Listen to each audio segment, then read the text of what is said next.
So imagine you are looking at a photograph of a crime scene. Just a really gritty, chaotic scene. Right, like something straight out of an old archival folder. Exactly. It's this stolen Ford V8, and it's resting at this bizarre, unnatural angle in a muddy Louisiana ditch. Mm-hmm. Inside, it is just a complete mess. Shattered safety glass everywhere, torn upholstery. And the vehicle itself is, it's riddled with bullet holes, like 167 of them, to be exact. Which is just a staggering amount of firepower. It really is. But here's the part that, completely shatters any modern expectation of how a crime scene is supposed to operate. Before the gun smoke is even cleared from the air, before the ringing in the officer's ears has even stopped, locals are just swarming the car. Oh, yeah. It was pure pandemonium. I mean, you literally have a guy pulling out a pocket knife, attempting to lean right into that bullet-riddled Ford just to cut off the dead driver's ear. Just as a souvenir. Right, as a macabre souvenir. It's wild. It is wild. I mean, welcome to 1934, right? Mm-hmm. Usually when we talk about a historical crime scene, you expect some kind of order. Yeah, you picture the yellow tape. Exactly. You look at a police procedural today, and you see the sterile environment, the forensic photographers systematically documenting every inch of the area. Yeah. It clinically states, these are the facts. But when you step into the dusty, blood-soaked path of America's most infamous outlaw couple, Bonnie Parker and Clyde Burrow, that clinical lens just completely dissolves. It really does. It just vanishes. You're looking at a historical landscape that is deeply, fundamentally messy. I mean, when you strip away all that Hollywood myth-making... The tailored suits and everything. Right, the romantic lighting, the whole idea of them as these Depression-era folk heroes... What you're actually left with is a super gritty look at early forensic science, or, the severe lack of it. Yeah, the total absence of it, really. Exactly. It's this fascinating study in raw criminal psychology and the incredibly painful birth of modern law enforcement. So for you listening to this deep dive, we really have a mission today. We want you to entirely forget the 1967 movie. Yeah, toss it out. Forget the Warren Beatty and Faye Dunaway glamour. Forget the folklore. We are unpacking a massive stack of historical archives, early FBI files, local law enforcement reports, and even personal handwritten poetry. Which is such a weird detail, but so important. Right. So we want to know what happens when you strip away the legend and just look at the cold, hard, unglamorous facts of Bonnie and Clyde. And when you do that, the narrative just shifts completely. It stops being a romance and turns into this, well, it's like a late-night study session, into desperation, Yeah. Desperation, trauma, and survival. Absolutely. It becomes a forensic puzzle about how a total lack of scientific protocol allowed this chaotic crime spree to continue for years, and how that very spree essentially forced both science and the law to evolve just to catch them. So to really understand the crimes, we have to understand the crucible that forged the criminals, right? We do. The environment is everything here. We are talking about an environment where absolute economic desperation just collided with severe institutional trauma. So let's set the scene for you. West Dallas in the 1920s. Yeah. The area was colloquially known back then as Cement City. And that name was entirely literal. Wait, really? Just covered in cement? Literally. It was an industrial suburb enveloped in this constant choking cement dust from the local manufacturing plants. Like, when you read the sociological reports from that era, West Dallas was considered one of the poorest, most neglected slums in all of America. I mean, there is no indoor plumbing. There are no paved roads. For a lot of the families migrating there from failed farms, it was literally just a tent city. Yeah, just extreme poverty. And this is where we find our subjects. Yeah. So first, let's look at Bonnie Parker. She's born in 1910 in Rowena, Texas. And, she is not some hardened, born-to-be-bad criminal. Not at all. Actually, her early life points in the exact opposite direction. She was an honor student. Right. She was literally an inter-school spelling bee champion. And she devoured poetry and romance novels. Which is such a crucial psychological baseline to establish for her. She had this vivid imagination, right, and a deep desire for narrative. She wanted a story. Exactly. She wanted a story that was bigger than the grim, dust-choked reality of West Dallas. She was actively looking for an escape hatch. And she thought she found it when she married her teenage sweetheart. Roy Thornton. Yeah, Roy Thornton. And she was just 15 years old. She took a job as a waitress at Marco's Cafe in Dallas. But that escape hatch turned out to be a massive trap. It was a nightmare. Roy was physically abusive. He was constantly absent, and eventually he just gets sent off to prison. And she never formally divorced him, right? No, never. But she was left totally abandoned. She's working these grueling diner shifts. And she's just craving love and validation. And then Mm. there is Clyde Chestnut Burrow. Yeah? Clyde. And his background, I mean, Clyde comes from a level of poverty that is almost difficult for us to conceptualize today. It really is. When his family first moved to Dallas, they didn't even have a shack. They literally lived in a tent pitched under a viaduct. Under a viaduct, just Yeah. out in the open, basically. Yeah. And he is engaging in petty crime very, very early on. By 1926, when he's just 17, he gets arrested for stealing a rental car. Right. He's stealing turkeys. He's cracking these small, vulnerable safes in rural stores, just small-time grifts. Just a nuisance, basically. Yeah. But then we hit the inciting incident, right? January 1930. Bonnie and Clyde meet at a mutual friend's house, Clarence Clay's place. Over a simple cup of hot chocolate. Over hot chocolate. That is just, it's such a mundane detail. The contrast there is what makes the psychology so fascinating to me. Hot chocolate in a friend's kitchen, this incredibly domestic, cozy moment, which ultimately sparks one of the most violent crime sprees in American history. It's just jarring. It is. But if we are going to understand the how and the why of the violence that followed, we really have to look closely at what happened just a few months after that meeting. Right, because he gets arrested again. Yeah. In April 1930, Clyde is sent to the Eastham Prison Farm. Okay, so from the archives I've read, Eastham wasn't just a regular jail. It sounds like an absolute nightmare. Oh, it was an agricultural labor camp. And the conditions were notoriously, barbarically brutal. Like, this is the exact location where the forensic and psychological profile of Clyde Barrow fundamentally mutates. It broke him. Completely. He entered Eastham as a petty thief, right? A nuisance. But inside, he was subjected to this grueling, back-breaking agricultural labor in the lethal Texas heat. And the physical environment was honestly only half the torment. Right, because of the abuse. Yes. He suffered severe, repeated physical and sexual abuse at the hands of a much larger inmate, a man named Ed Crowder. And Clyde eventually kills Crowder, didn't he? He did. He beat him to death with a lead pipe in the showers. Though, actually, another inmate who was already serving a life sentence took the blame for it so Clyde wouldn't get the chair. Wow. So that was Clyde's first murder. Yeah. It wasn't a bank heist gone wrong. It was born entirely out of self-preservation and just severe compounded trauma. The psychological break he experienced there must have been profound. Absolutely. A fellow inmate, a man named Ralph Foltz, later described Clyde emerging from that prison farm as a traumatized rattlesnake. A traumatized rattlesnake. That paints such a picture. Doesn't it? He wasn't striking out at the world to steal wealth or live a life of luxury. He was striking out because he felt permanently cornered by society. You know, I was reading the timeline and the prison records, and there's a detail about his escape, or rather his attempt to escape the labor, that completely stopped me in my track. The toes. Yes, he has toes chopped off. His left big toe and a Bro. portion of a second toe, yeah. In late January 1932, Clyde was so desperate to escape the brutal work detail out in the fields that he actually arranged for another inmate to take a wood chopping axe to his foot. I mean, the level of psychological desperation required to voluntarily lay your foot on a tree stump and just let another man swing an axe at it. Just to get out of agricultural labor. It's unimaginable, that level of self-mutilation. Biologically and forensically, it left him with a permanent, severe limp for the rest of his short life. I mean, the big toe is critical for human balance and propulsion when walking. Right, you need it to push off. Exactly. Yeah. And because of the missing digits and the crude, likely infected healing process in a 1930s prison environment, he couldn't wear shoes comfortably ever again. He often had to drive his cars just wearing his socks. Oh. But the bitter irony, the truly tragic twist of timing here, is that his mother had successfully petitioned the Texas governor for his parole. Oh, no. Yeah. He was granted a general parole and released in February 1932, literally just days after he mutilated himself. Wait, what? Yeah. He didn't need to do it. So the pardon was already processing while he was taking an axe to his foot. That entirely changes the motive for everything that follows. It really does. He wasn't trying to rob banks to help the poor. Yeah. He wasn't some Depression-era Robin Hood giving money back to foreclosed farmers. Which is the myth that always gets pushed, right? Yeah, exactly. But in reality, he was basically just waging a deeply personal, hyper-violent war on the state of Texas. Precisely.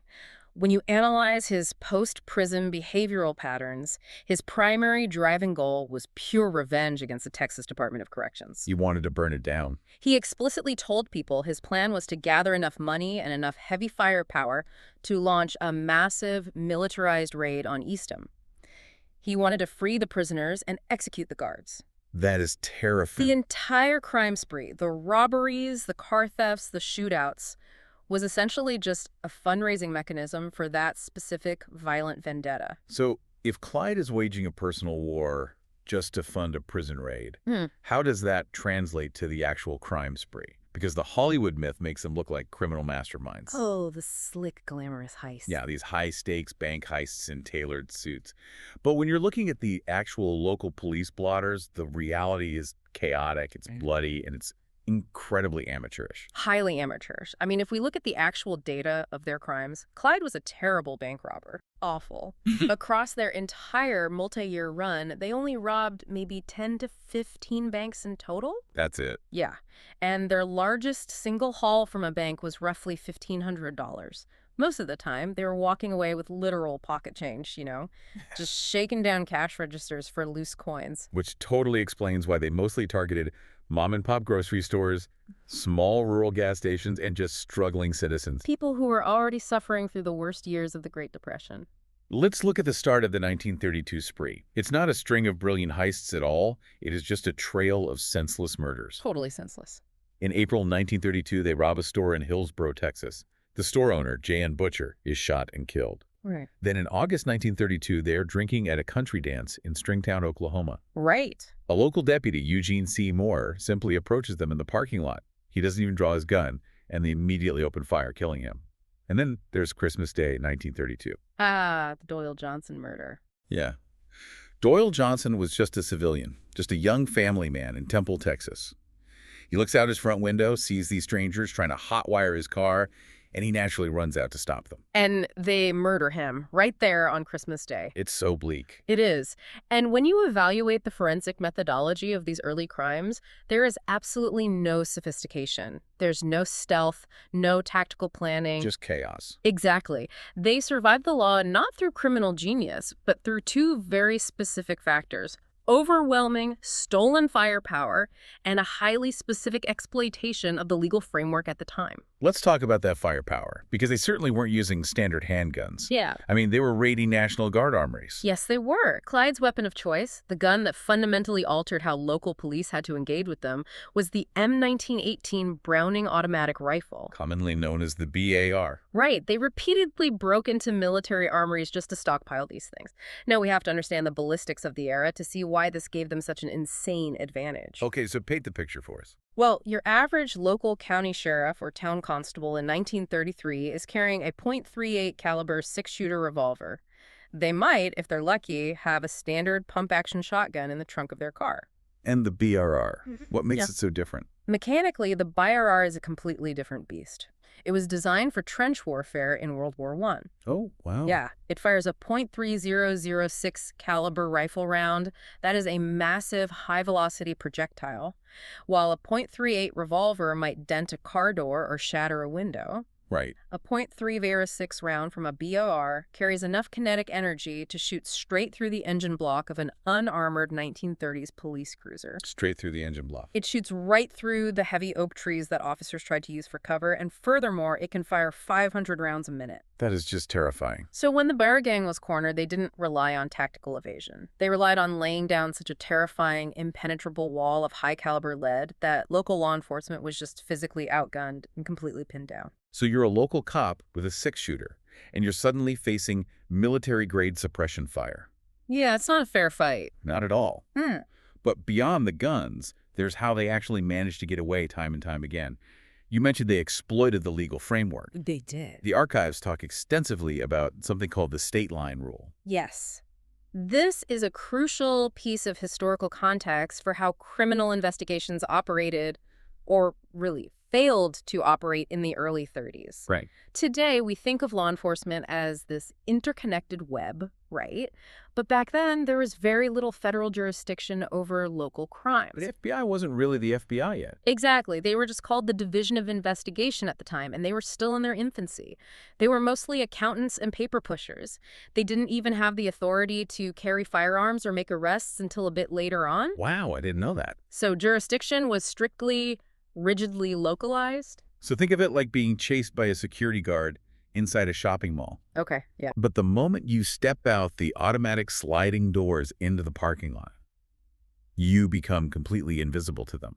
They legally cannot follow you, and they don't have walkie-talkies to alert the parking attendants.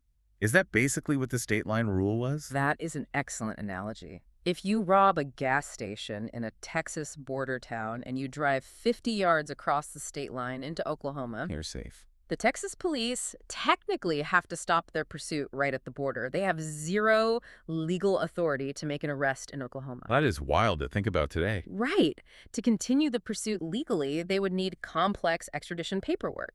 And the communication barrier made this even worse.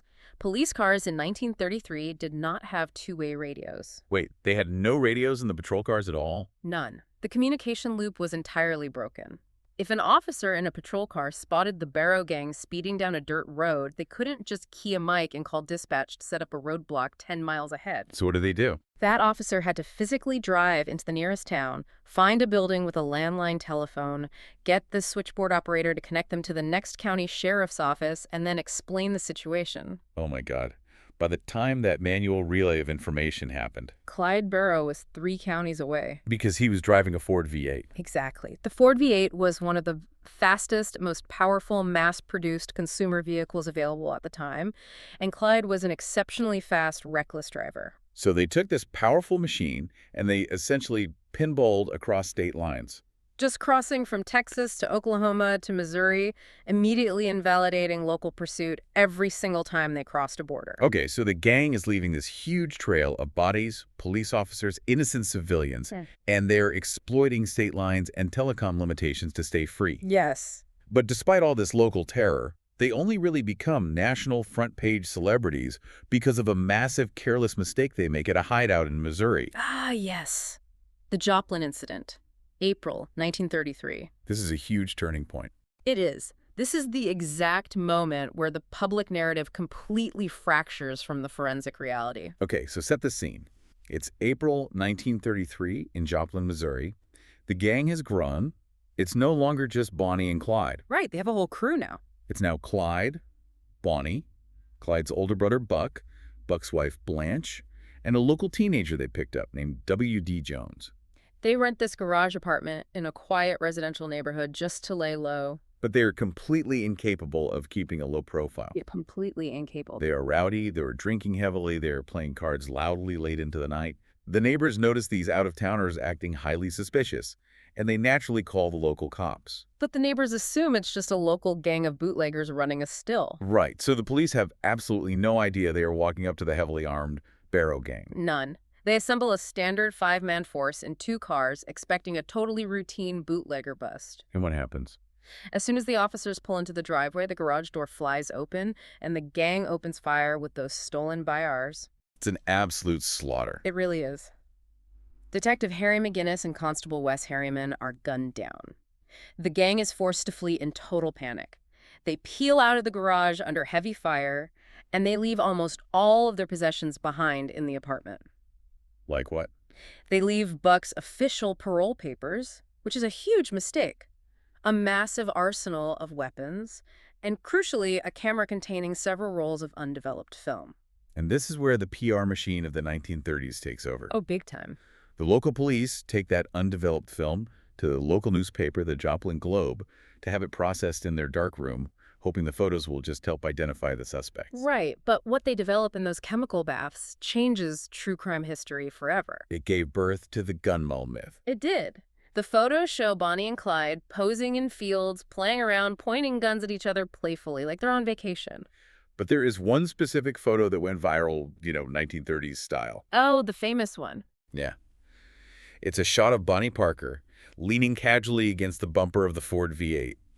She has a pistol in her hand, her foot propped up, and a large unlit cigar clamped defiantly in her teeth. It's iconic. But, I was reading through the source notes on her personal life, and her reaction to that specific photo is fascinating. Yeah. She actually hated that picture. Wait, really? She despised it. She disabused it. It caused her immense distress. Because she didn't even smoke cigars. Exactly. She smoked standard Camel cigarettes. Yeah. The cigar was literally just a prop for a joke photo between friends. I think it belonged to W.D. Jones. Right. It's just a goof. But once the Newswire picked up that specific image, It was printed on the front page of every major paper from New York to California. She was instantly branded as this tough, cigar-smoking, bloodthirsty gun moll. And it bothered her so deeply. Later on, when the gang would kidnap people, which was a pretty frequent tactic of theirs, actually. Right, they would just hijack a car and take the owner. Yeah, they would drive the owner around for hours across state lines just to ensure their escape, and then eventually release them with a few bucks to catch a bus home. And what would she tell them? Bonnie would specifically instruct the hostages, when you talk to the newspaper reporters tomorrow, you make sure to tell them I don't smoke cigars. It's a bizarre, fascinating psychological paradox. It really is. Think about it. She is deeply involved in multiple homicides. She's actively aiding and abetting a string of violent, fatal robberies, yet she is incredibly sensitive about her public image regarding her tobacco etiquette. Prioritizing the weirdest things. But those photos did something else on a cultural level, too. They introduced an element of illicit sex in youth into the true crime narrative. Because before them you had, John Dillinger? Right, Dillinger, who was viewed as a handsome, slick rogue, and pretty boy Floyd. But Bonnie and Clyde were young, they were clearly deeply in love, and they were traveling the country together unmarried. Which was scandalous. It totally shocked and captivated the conservative public. It's almost like she was the first true crime influencer. Yeah. Like she was actively crafting this image, whether she meant to with the photos or not. Because it wasn't just the film left behind in the Joplin garage, right? It was her poetry. Yes. The poetry adds a massive, very tragic layer to her psychological profile. Yeah, in the archives, we have these poems she wrote. They were mostly penned in an old, discarded bank book she was given while sitting in the Kaufman County Jail earlier in her criminal career. Poems like Suicide Sal and The Trail's End. Right. Let's talk about the narrative in Suicide Sal. She creates this fictional alter ego, Sal, who gets drawn into the criminal underworld by a slick hitman from Chicago. She writes in this structured meter all about taking the rap, doing the hard time, and staying fiercely loyal to her man. It's so clear she is actively crafting her own gangster mythology. She really is. She's building this fictional armor to cope with her intense fear of abandonment, which obviously stems from her first husband. It's a coping mechanism, absolutely. But it also shows her stark awareness of reality. What do you mean? Well, she wasn't delusional. She knew exactly how the story was going to end. In The Trail's End, the final stanza reads, "Someday they'll go down together, they'll bury them side by side to few. It'll be grief to the law, a relief, but it's death for Bonnie and Clyde." Wow. Death for Bonnie and Clyde. She just laid it out. She knew they were doomed. She was romanticizing the inevitable through verse because the actual day-to-day reality of their life in that car was squalid, it was terrifying, and it was physically painful. Which brings up my point about her being an influencer. It completely backfired, right? Entirely. Because once those Joplin photos hit the papers, their faces were everywhere. Yeah. The anonymity they relied on was just gone. They couldn't hide in plain sight anymore. No, every diner waitress, every gas station attendant, every motel clerk, someone might recognize them. Exactly. The fame made them massive targets. It restricted their movements. They couldn't risk driving during the day or stopping at normal establishments. And as we move into the summer of 1933, their physical reality quickly deteriorated into an absolute nightmare of survival. If you want to strip away the romance, we really have to look closely at the medical and forensic reality of what they endured during this period. Okay, let's go to June 1933, Wellington, Texas. Because of their new fame, they are forced to drive at night on unfamiliar rural roads. Right. Clyde is going way too fast, as usual, and he completely misses a detour warning sign for a bridge that is under construction. That terrible mistake. The car literally launches off the edge of the embankment and flips into a dry river ravine. And the kinetic impact of the crash is violent enough, but the aftermath is forensically gruesome. Yeah, I read about this. Cars in the 1930s housed their massive, heavy lead-acid batteries right under the floorboards or the seats. Oh, no. In the impact, the battery is smashed, and highly corrosive sulfuric battery acid leaks directly onto Bonnie's right leg. I read the medical descriptions in the archives, and I honestly had to put the notes down. The chemical reaction was just devastating. It's horrific. She suffered third-degree chemical burns.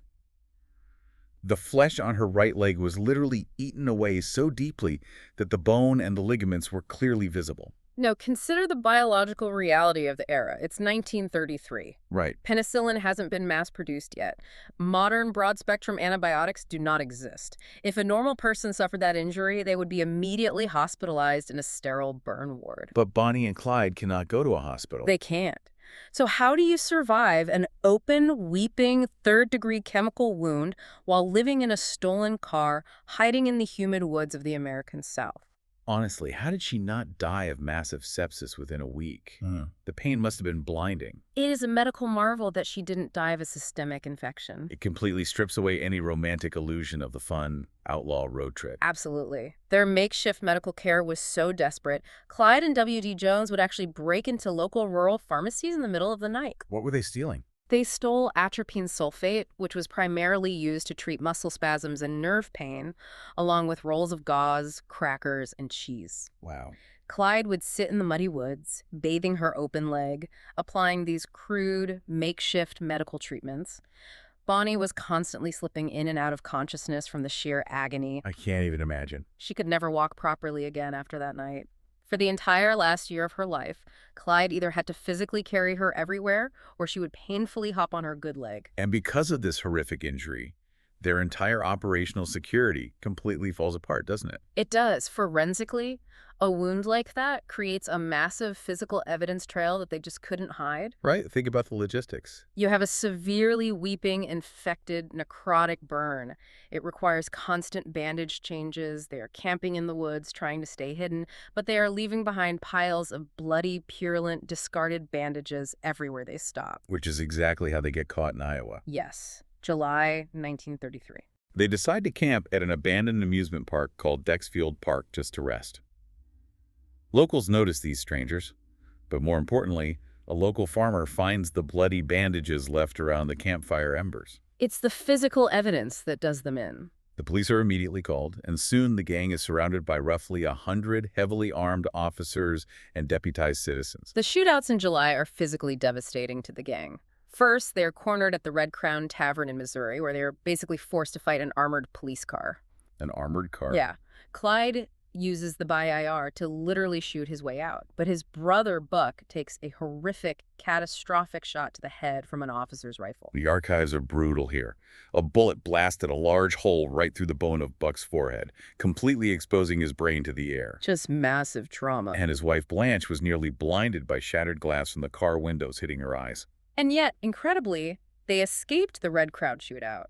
They drive blindly into the night, only to be cornered again days later at Dexfield Park. Where Buck is he's in terrible shape. He is semi-conscious. He is actually eating and talking despite his brain being exposed, which forensically is a known bizarre neurological phenomenon with certain traumatic frontal lobe injuries. Right. Yeah, you can remain conscious and verbal even with massive tissue damage, but he is rapidly dying of infection. And at Dexfield, they are ambushed again. Right. Buck is shot in the back. He and Blanche are finally captured. Buck dies of pneumonia and the infected head wound a few days later in a local hospital. And the rest of them. Clyde, Bonnie, and W.D. Jones managed to escape into the woods on foot, bleeding, burned, and terrified. It's just flesh, blood, and battery acid at this point. Yeah. There is zero glamour. They are animals backed into a corner. Yeah. And this physical desperation leads to heightened paranoia, which culminates in a brutal crime that finally, definitively, turned the public against them. The Grapevine murders. Right. And it's a crime that required modern forensic analysis to unravel because the myth-making by the media got completely out of control. Let's get into Easter Sunday, April 1934. Yes. April 1st, 1934. Near Grapevine, Texas. Two young Texas highway patrolmen, E.B. Wheeler and H.D. Murphy, are out riding their motorcycles on a beautiful Easter morning. Just a normal patrol. They see a Ford parked on a dirt road, and they think it's just a stalled motorist. So they approach on foot to offer help, before they even unholster their weapons, before they even know who was in the car. They are gunned down in cold blood. This is a critical juncture to apply forensic ballistics. Why is that? Because for decades, apologists and even family members claimed that Bonnie Parker never actually fired a gun during their entire run. They said she was innocent. They argued that she was just a love-struck poet trapped in the passenger seat, an accessory but never a killer. And the media frenzy at the time didn't help clarify things. In fact, it actively muddied the waters. Oh, the media was wildly out of control. Tell me about it. A local farmer claimed he saw the whole thing from a nearby field. He told the newspaper reporters that he saw Bonnie walk up to a dying officer, shoot him point blank in the head, and then laugh as his head bounced like a rubber ball on the dirt road. But the rubber ball story was entirely fabricated. Totally made up. It was invented by the media and an unreliable witness who was just looking for his 15 minutes of fame. Yeah. The press also claimed they found a cigar butt with tiny teeth marks next to the bodies, which was also likely planted or invented to feed that cigar-smoking gun mall narrative. Just piling onto the myth. But if we strip away the yellow journalism and look at the actual documented crime scene ballistics, we get the undeniable truth. But wait, if the media made up the rubber ball story, how do we actually know Bonnie pulled the trigger? Isn't it possible she really was just hiding on the floorboards while Clyde and Henry Methvin did the shooting? Well, let's break down the ballistics from the grapevine scene. Okay, what did investigators actually find in the dirt? They systematically collected a mix of spent casings. They found 5.45 caliber auto pistol cartridges. They found 1.3006 shell, which obviously came from Clyde's BR. Okay. But crucially, they found 6 large buckshot shells. And why is the buckshot so important? I mean, a Yeah. shotgun is a pretty common weapon. It's important because of the specific, highly customized weapon it came from. Earlier in their spree, Clyde had acquired a standard 20-gauge shotgun. All right. A 20-gauge is smaller, with significantly less recoil than a standard 12-gauge. It was often considered a hunting gun for youths or women, and Clyde took a hacksaw and sawed off both the barrel and the wooden stock. Why do that? Just to make it concealable? Well, sawing off the barrel ruins the gun's accuracy at a distance, but it massively increases the spread of the buckshot at close range, making it devastating in tight quarters. Oh, wow. But more importantly, he modified it specifically for Bonnie.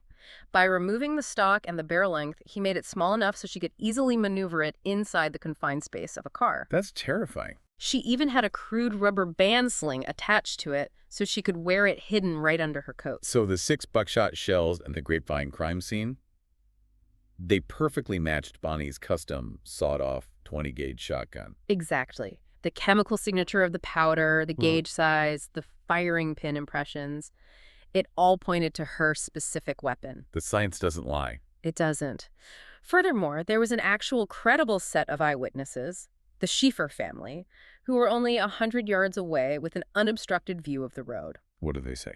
Their sworn testimony, combined with the ballistics report, completely dismantles the narrative of Bonnie as an innocent bystander. She was an active participant in the ambush. She pulled the trigger on that 20-gauge. So the legend says she was just a poet swept up in a romance. But the crime scene ballistics literally place a fired, sawed-off shotgun in her hands during the murder of 2 police officers. Yeah. Science doesn't care about the romance. It absolutely doesn't. And Grapevine was the turning point in the public consciousness, wasn't it? Oh, the outcry was massive. The idea of a young woman executing a police officer on Easter Sunday, even if the laughing rubber ball part was a myth, it shattered whatever lingering Robin Hood goodwill they had left with the public. Everyone turned on them. The Texas Highway Patrol immediately put a $1,000 bounty on their dead bodies. Governor Malaya Ferguson added $500 more. They were now the target of an unprecedented, heavily funded, multi-state manhunt. Which brings us to the final bloody chapter, the manhunt, the ambush, and the evolution of law enforcement. Yeah. The head of the Texas prison system realizes the local cops just can't catch them. So he hires a man named Frank Hamer to hunt them down. Former Texas Ranger Captain Frank Hamer. Yes. He is the ultimate forensic foil to Clyde Barrow. Where Clyde is chaotic, reactive, and driven by raw emotion, Hamer is methodical. He's patient, and he is deeply analytical. And was a legendary lawman, right? He was. He had survived numerous gunfights, but his real weapon in this case was his mind. How did he track them, though? Because up to this point, they've been using that state line rule to just vanish into the ether. They are constantly moving. Well, Hamer didn't just chase them. He studied them. What do you mean? He essentially utilized an early analog version of what we now call geographic profiling. Oh, wow. He took a map of the United States, and he began charting their movements, noting every robbery, every stolen car, every shootout. He analyzed the spatial data for months. And what did the map show? He realized they weren't just driving randomly in a panic. They were moving in a massive, deliberate circle across 5 Midwestern states. Just looping around. Yeah, they were continually crossing borders to exploit those jurisdictions. But Hamer noticed a psychological pattern. They always circled back to their families. Ah. Despite the danger, they couldn't cut the cord. They had specific family rendezvous points. So he figures out their route, he figures out their psychological weakness, Yeah. and he knows they are currently traveling with a gang member named Henry Methvin. Right. And Hamer's research shows that Methvin's family lives in Bienville Parish, Louisiana. Okay, the trap is setting. So Hamer coordinates quietly with the local Louisiana sheriff, Henderson Jordan. They approach Henry Methvin's father, a man named Ivy. And what's the deal? In exchange for a promise of legal leniency for his son in Texas, Ivy Methvin agrees to help law enforcement set a deadly trap. May 23, 1934. Sales, Louisiana.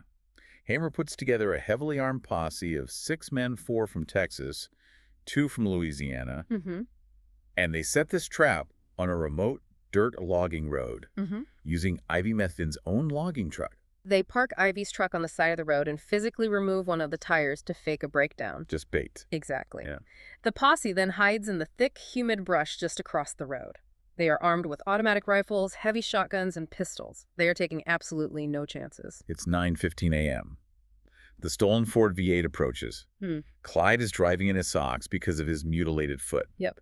Bonnie is in the passenger seat, reportedly eating a sandwich. Clyde sees Ivy's truck, recognizes it, and slows the Ford down to help him. And this is where the extreme violence of the era reaches its absolute crescendo. There is no warning. There is no bullhorn shouting, "Put your hands in the air."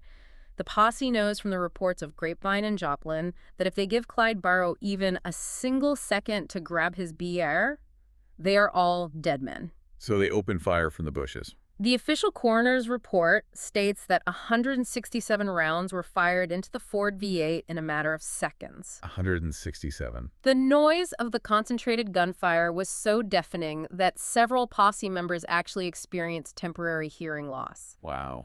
Clyde was killed instantly by a shot to the head from Deputy Prentice Oakley's rifle. But because the car was still in gear, it slowly rolled forward into a ditch while the officers just continued to pour heavy fire into the vehicle. It kept going. Bonnie screamed as the firing started, but she was quickly struck multiple times. Let's focus on what happens right after the shooting stops. Because the post-crime scene it's honestly a circus. It is a complete forensic nightmare. It perfectly highlights just how far forensic science and crime scene preservation had to go in this country. Oh, definitely. Today, if an officer-involved shooting happens, that scene is locked down immediately. A multi-block perimeter is set, evidence markers are placed, and nobody touches the thing until the medical examiner arrives. But in 1934, on a dirt road in Louisiana, The public just swarmed the car, the gun smoke hasn't even cleared, and locals who heard the gunfire are running up to the vehicle. the local coroner's report is mind-boggling. People were physically reaching into the bullet-riddled car, reaching right over the bodies to collect souvenirs. They were picking up the hot, spent shell casings from the dirt. They were taking slivers of the shattered safety glass, stained with blood. I read that someone actually brought scissors and cut off locks of Bonnie's hair. Yeah. And then, as we mentioned at the start of the deep dive, one man took out a pocket knife and tried to cut off Clyde's ear before Frank Hamer physically pulled him away. Hamer and the posse literally had to fight off the frenzied crowd just to retain control of the bodies. It's madness. And then contrast this with modern protocols regarding the transportation of the deceased. They didn't put them in sterile body bags and load them into a medical examiner's van. What did they do? They hitched a tow truck to the bullet-riddled Ford with the bloody bodies still tangled inside and towed it straight into the center of the nearby town of Arcadia. Wait, they embalmed them in a furniture store? And the public was just allowed to walk up and look at them? Yeah. It's honestly baffling how any official, reliable reports were ever filed. Well, in the rural 1930s, it was actually quite common for furniture stores to double as the local undertaker since they had the tools and wood to build the coffins. Okay, that makes sense. But word spread so fast that the population of Arcadia swelled from 2,000 residents to roughly 12,000 people in a matter of hours. A 12,000-person mob. People came by train, by horse, by buggy. Beer prices in town doubled because of the demand. It was this macabre celebratory festival. They did the preliminary embalming right there in a back room of the furniture store, surrounded by a mob. That is just wild. But the ambush at Sales wasn't just the bloody end of Bonnie and Clyde, was it? No, it was the catalyst for a massive legal and forensic ripple effect across the entire country. The aftermath of their spree fundamentally changed American law enforcement. First, there was the legal cleanup. Right. In 1935, the federal government held what was called the harboring trial. Who did they go after? They arrested and convicted 20 family members and friends for aiding and abetting the gang. Even Clyde and Bonnie's mothers served 30 days in jail for helping them evade police. And what about W.D. Jones, the teenager who rode with them and left the cigar in the Joplin photo? He was captured earlier and gave a massive confession to the police. He lied about a lot of the details to make himself look like a kidnapped hostage rather than a willing participant. To save his own skin. Exactly. But he still served 15 years for murder. But the much bigger picture is how the federal government reacted to the Barrow Gang's exploitation of the system. You mean closing the loophole of the state line rule? Precisely. In the summer of 1934, largely because of the havoc wreaked by Bonnie, Clyde, and John Dillinger, the U.S. Congress passed sweeping new federal statutes. And that changed everything. Bank robbery and kidnapping officially became federal offenses. This empowered the FBI to cross state lines legally to pursue suspects without needing local permission. And the technology finally caught up, too. It did. Two-way radios rapidly became standard equipment in police cars across the nation. You could no longer just drive into the next county and disappear. The loop was closed. The communication loop was finally closed. Within a few months of Bonnie and Clyde's deaths, Dillinger was killed, Pretty Boy Floyd was killed, Babyface Nelson was killed. Wow. The public enemy era of the outlaw roaming the highways was definitively over. So what does this all mean for us looking back? When we close this stack of archives, we have to reflect on the real human cost. Absolutely. This wasn't a stylish movie. The Barrow Gang left behind real grieving families. Remember E.B. Wheeler, the young patrolman killed at Grapevine? Yes. His widow lived to be 96 years old. She gave an interview later in life, and she said, "Nobody ever thinks about those of us who are left behind." The anguish never ended. That is the crucial takeaway here. The victims were real people, everyday citizens and public servants struggling through the Great Depression, whose lives were abruptly ended for absolutely no reason other than being in the path of a traumatized, vengeful criminal and his devoted partner. And it ended in tragedy for the outlaws' families, too. It did. Despite Bonnie's poetic wish in her poem The Trail's End to be buried side by side with Clyde, her mother, Emma Parker, flat out refused. She hated Clyde. She hated him for what he had brought her daughter into. She had Bonnie buried in a completely separate cemetery in Dallas. Yeah. Even in death, they didn't get their romantic Hollywood ending. But if we connect this history to the broader world today, it leaves us with one final, truly bizarre historical ripple. A fact that perfectly encapsulates the collision of their chaotic, violent lives with the rigid, bureaucratic reality of the modern world. Oh, are you talking about the life insurance policy anomaly? Yes. Despite dying in a massive 167-round shootout with a police posse, while actively carrying out a historic multi-state crime spree, Bonnie and Clyde both had active life insurance policies. Which is crazy to think about. And the American National Insurance Company of Galveston, Texas, legally had to pay out those policies in full to the Barrow and Parker families. Wait, how is that even possible? If you die committing a felony today, your life insurance is totally voided. Because back in 1934, life insurance risk tables and policy contracts didn't explicitly contain clauses that excluded deaths caused by the insured committing criminal acts. They just didn't think to add it. It simply hadn't been a widespread issue that required legal framing.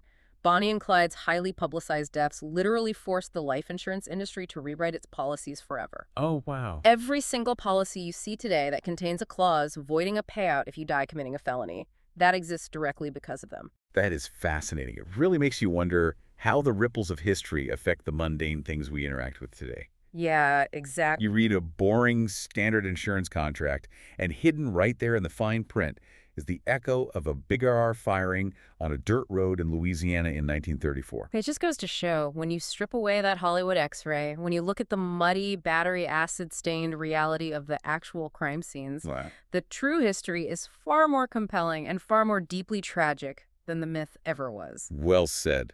A messy reality over a neat fiction. Thanks for taking this deep dive with us. Keep questing the legends, and we'll see you next time.